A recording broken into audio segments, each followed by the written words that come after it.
Today is February 7th.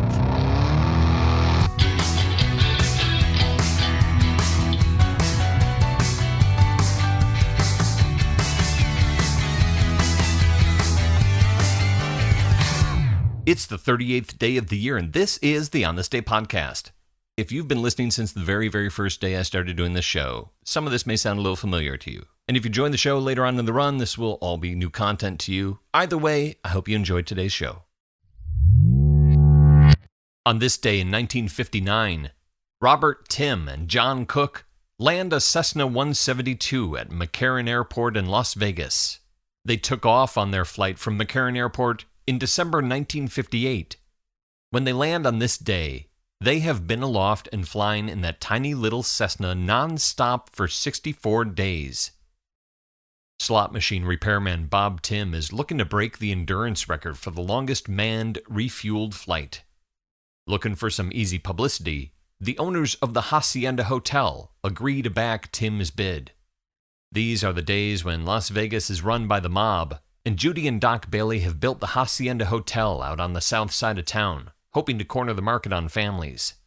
This endurance record attempt seems to be just the family-friendly promotional tool they've been looking for to drive customers to their hotel out on the far side of town. Timm and co-pilot John Cook take off in December in a heavily modified Cessna 172. A belly fuel tank is added to nearly double the fuel capacity. They refuel twice a day. One of them steps out onto a little platform above the wing and grabs a hose hoisted up from a tanker truck driving below them. They have a little sink for shaving and brushing their teeth, and they take baths too, dousing themselves with bottled water out on that little platform over the wing. And boy, they must have been bored. Think of them, crammed together up there 24 hours a day, trading off 4-hour shifts at the control. They circle Las Vegas, Nevada, Blythe, California, and Yuma, Arizona, until they break the record. And then they keep flying for another 15 days, before finally landing, having set an endurance record that has yet to be broken. The Hacienda Hotel is no longer around. It was torn down because that's what you do with hotels in Vegas. Their location way out there on the south side of town is now Mandalay Bay. But next time you're in baggage claim at McCarran, look up and have a gander at that little Cessna that says Hacienda Hotel, flown by Bob Timm and John Cook non-stop for 64 days, 22 hours, and 19 minutes before landing on this day in 1959. Effective 12:01 a.m. Eastern Standard Time on this day in 1962, President John F. Kennedy prohibits by Proclamation 3447 the importation into the United States of all goods of Cuban origin and all goods imported from or through Cuba. Excepted are certain food items and medical supplies.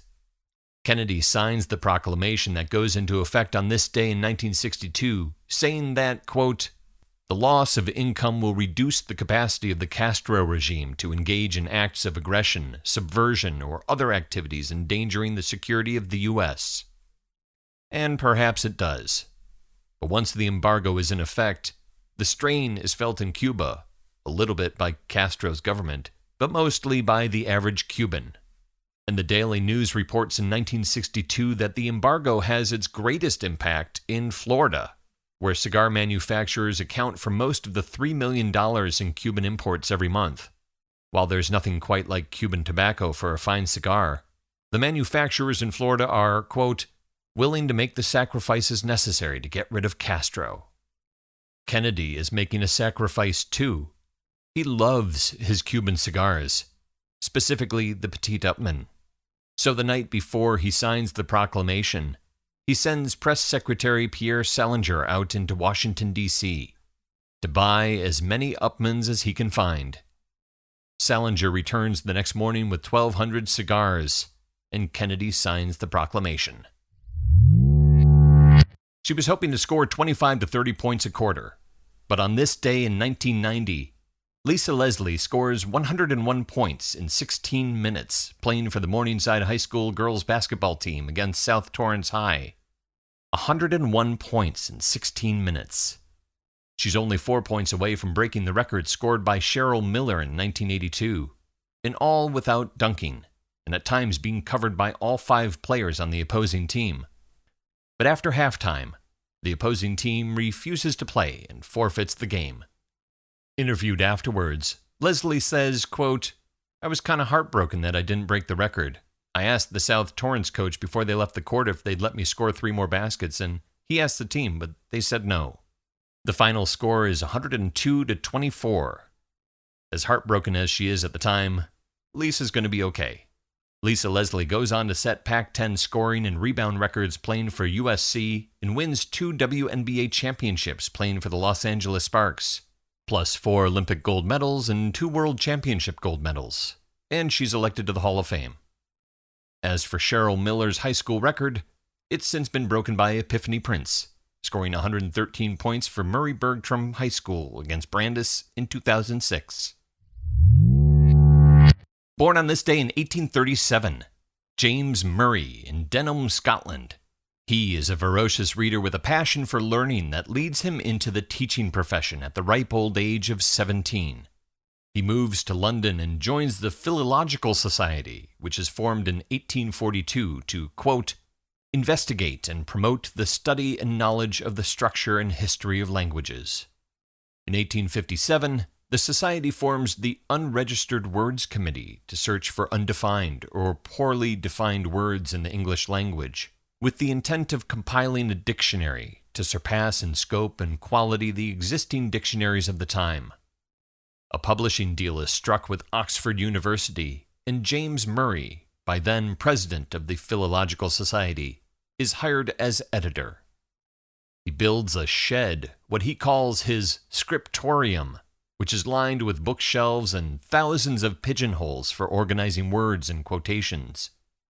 Murray and his team of editors released the first volume of the OED, the Oxford English Dictionary, covering all vocabulary of the Anglo-Saxon period, in 1884.